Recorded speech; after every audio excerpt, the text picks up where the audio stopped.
They were claiming that instead of 100 days, we are going to give 125 days globe and all that. That's a subterfuge which RSS trained Narendra Modi used to follow. Then the attack on workers' rights, the labor codes. Once these labor codes come into operation from 1st April onwards, that's how they have announced. Workers would invariably be compelled to live like slaves of Ambanis and Adanis and other Punjibadis. This is only a question of organizing a rally. Our idea is to reach the last person, those who are going to suffer out of this. So this rally, these jathas being organized in different states from Jammu and Kashmir to Jharkhand, this is to reach out to people, tell them what is happening and also to listen to them, what they have to say.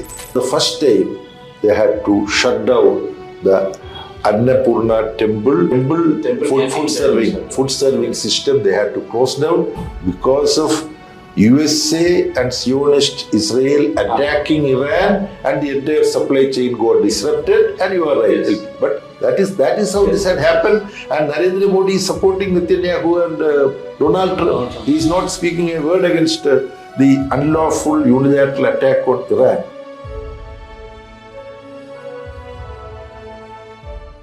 Hello and welcome to Left Lens. Today we have Comrade M.A. Baby, the General Secretary of the CPIM with us. Comrade Baby, welcome to Left Lens. Thank you. To have you with us. Comrade, in 2-3 days, the Jan Akrosh rally is going to happen. It is set out to be a culmination of the state level jathas that are currently ongoing. So let's discuss that in this issue of the Left Lens. Straight away, let me ask a question that's there on many people's minds. This jatha is happening, this jathas and the rally is happening right at the heels of the assembly elections, which have been announced in 4 states and 1 union territory. However, this is not happening in any of the states that are going to elections. Why so? You see, when we had our Central Committee meeting in the mid-January in Trivandrum, Narendra Modi government had already launched this assault on various sections of people, especially the poorest of the poor, by way of virtually subverting the Manrekha.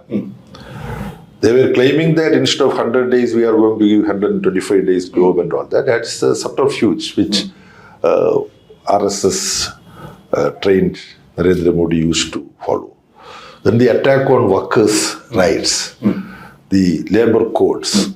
Once these labor codes come into operation from 1st April onwards, that's how they have announced, workers would invariably be compelled to live like slaves of Ambanis and Adanis and other Punjibadis. Then electricity bill, another assault on consumers as a whole and Kisans, those who get some subsidy for agricultural purposes. So it's a huge assault on people. Then seed bill, again affecting. Then various trade agreements were being signed. Everybody knows Indian people, US deal, the EU apple growers and various, though they say that it's not going to be made for agricultural sector, but in practice it's going to be. So when such systematic unprecedented attacks are being launched on all sections of ordinary mass of people, if you don't organize a struggle, why a working class party based on Worker Peasant Alliance, that party exists? So in the Central Committee we discussed and we decided that we will have, this is only a question of organizing a rally.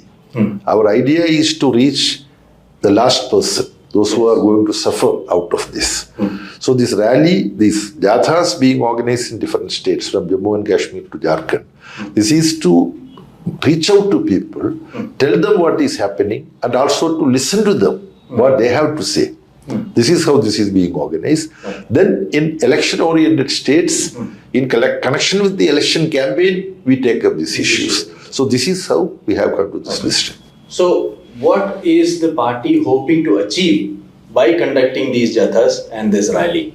You said that this is interacting with the people and learning from the people. But what is the ultimate goal that the party has set out through this? The ultimate goal is to make people prepared to come out and agitate against this. You see, we have seen when these anti-peasant laws were Farmers, introduced yes. by Narendra Modi government, we were, our Kisan Sabha was very much there. Though this developed as a non-political, peasant movement, Yes. you see, Samyukta Kisan Morcha. Later on, in that Samyukta Kisan Morcha, Kisan Sabha and Agricultural Labour Organization and our leaders like Hanan Mullah, Krishna Prasad, Ashok Thavle, Biju Krishnan, all of them, I only mentioned few names, Yes. all of them were in the forefront. You see, as a result of the protracted struggle, which continued for more than a year, where hundreds of people, peasants died in the struggle point and even otherwise. All this is not being properly, remembered by many people, I know. Finally, Narendra Modi had to succumb to the pressure and he had to introduce legislation withdrawing those anti-peasant. Yes. So whether something similar to that would develop, it does not solely depend on the subjective decision of the party or class and mass organization, that alone. But if people can be enthused, oriented, convinced to come out to agitate, you see, it can develop as a massive movement in our country. During our campaign now with these jathas, we get very interesting and inspiring reports, even from states where the red flag is not very much widely, held or seen. For example, Gujarat, during our jatha, comrades who have gone there, like Mariam Thavle, they are reporting back that people tell our comrades, you please come again. Some people say, we have gone through your leaflet. It is they have given, as per our decision, the telephone number of important cadres in the state. So they are getting telephone calls.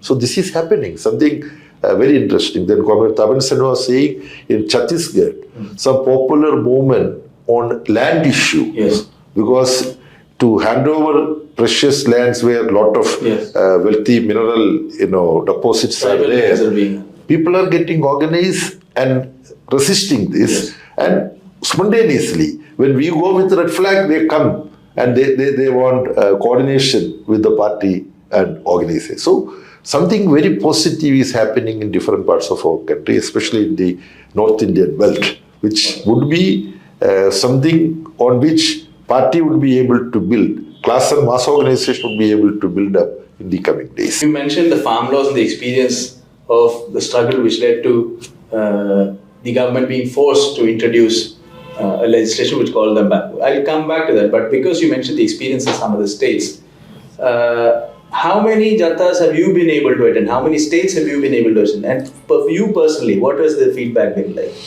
You see, we have decided that Politburo members, Central Secretariat members and Central Committee members would lead these jathas, including Central Committee members and other leaders of various class and mass organizations. Yes. Those who are working from the All India Center, many of them are also participating in this.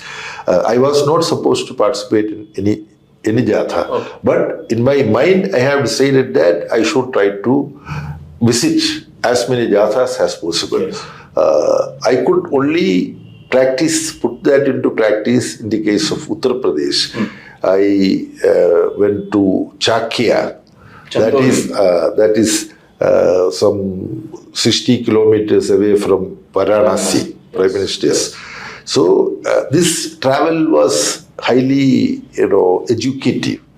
When I landed in Varanasi and I started reading papers, there was a report about Annapurna temple in Varanasi. For 300 years, uninterruptedly, they used to feed people who go there, poor people. Now, for the first time, they had to shut down the Annapurna temple.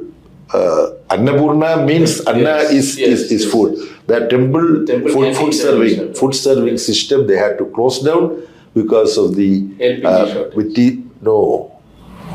because of USA and Zionist Israel attacking Iran, and the entire supply chain got disrupted, and you are right. Yes. But That is how this had happened. And Narendra Modi is supporting Netanyahu and Donald Trump. He is not speaking a word against the unlawful unilateral attack on Iran. And now the impact of the war is found in the chulas, in the kitchens of Indian villages. Even in the Prime Minister's own constituency. This has happened. Then, of course, while going, I had to go to a place called Pandia. That is a place which I could never forget, because this is where in 1982, two comrades have been shot dead by the Congress government in Uttar Pradesh. They were agitating on, issues, livelihood issues. Lal Chand is a 17-year-old student, SFI activist. His brother Phola, 45 or 46, both of them were shot dead there. So, because of some land, road widening project, something which was there as a memorial is no more there. That point is now called Lal Chowk, and one of the martyrs, very, very strangely, is Lal Chand, the boy. So I offered to them that if they decide to set up some memorial, martyrs column or something like that, I would also like to organize, some support for that thing. Then, of course, we went to the village, Chakia, where famished, poor people of the village, hundreds of them came for the program. You see, I tried to speak in my broken Hindi. They were very sympathetically listening to all the mistakes I was making. But they realized that there is no mistakes, whereas the red flag being with them in the struggle for their rights, that they realized. Then the other day I had gone to the UP villages adjacent to Noida. There also people were there, but a lot of children were there. So that was another revelation. Of course, our Dukkad, our Janam they played. In fact, in preparation to this Jathas, we held a 2-day workshop for developing some street theatre and songs. 8-9 state comrades came in Surjit Bhavan. So, in many Jathas, some cultural component was also there. You see, in the name of cultural nationalism, that is a fascistic project. RSS and BJP, they are trying to brainwash Indian people. So we have to have a cultural resistance in our political struggles. So in these jathas, we are trying to give a cultural component also. Okay. So, comrade, getting back to the farm laws and how they were repealed, you mentioned two specific issues. One is related to Narega. The second is related to labor laws. So, the party wants Narega to be re-implemented and the labor laws to be repealed. Of course, as you said, the struggle of farmers, it was a long one, more than a year.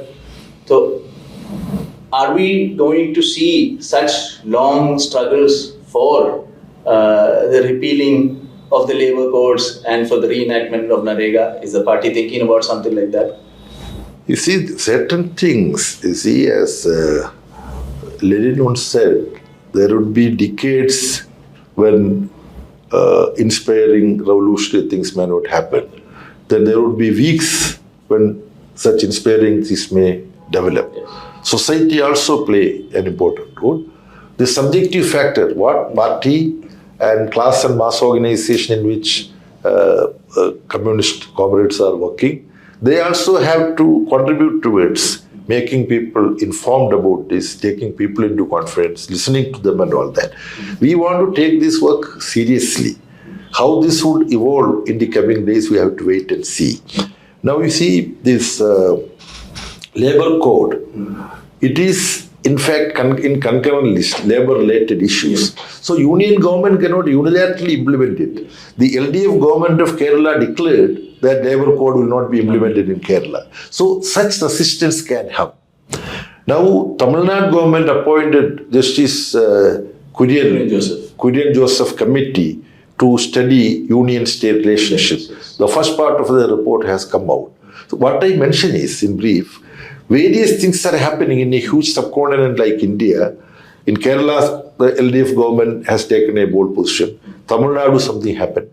In Jammu and Kashmir, there is an elected chief minister sitting as a prisoner of the lieutenant governor, a appointee of the union government. And there is a security review meeting being held in Srinagar when we took a delegation, and I also went and met Sri Farooq Abdullah and Alji. They explained to me, the chief minister could not even get an invitation to this meeting. He should have chaired the meeting, but he didn't have entry. So this is a very, very, very grave situation in our country. Not only this labor code or farm law, union-state relationship also is involved. So which issue would catch the imagination of people depends on how we take it to the people. Along with that, how people will react to this. All these questions are there. And coming days are going to be days of struggles. That's what we hope. The 24th March rally, as we said in the beginning, is just 2-3 days from now. What kind of mobilization are we going to see? And taking off from that, what all do we plan to see in the future? You see, we started working on this rally by mid-January itself, when we had the Central Committee meeting in Trivandrum. The sidelines of the Central Committee meeting, we held a meeting of the state secretaries from North Indian states and Central Committee members. We started discussing with them the quota that they would be able to fulfill from that meeting onwards. Then in Delhi, we had a special meeting from Central Committee members and state secretaries from the states from where we proposed to mobilize. Then we had all-nine meeting. Then Prabharis, PB members and CC members in charge, they were visiting and discussing in their states. So organizationally, we have done, reasonably good preparations to make this rally a success. We have a quota of nearly 50,000 to come, but there will be a lot of hurdles created by the BJP governments. They would forcefully take out comrades coming by trains and so on. All these problems we foresee, but it would be a reasonably substantial mobilization of ordinary mass of people with red flags and placards raising their livelihood issues. And this would be an approach. I don't think the powers that be would be able to ignore the anger of the ordinary mass of people. Comrade Baby, thank you for discussing at length about the Jan Akrosh rally that is coming up. All the best for the rally, and let's hope that it sets in motion a bigger set of movements.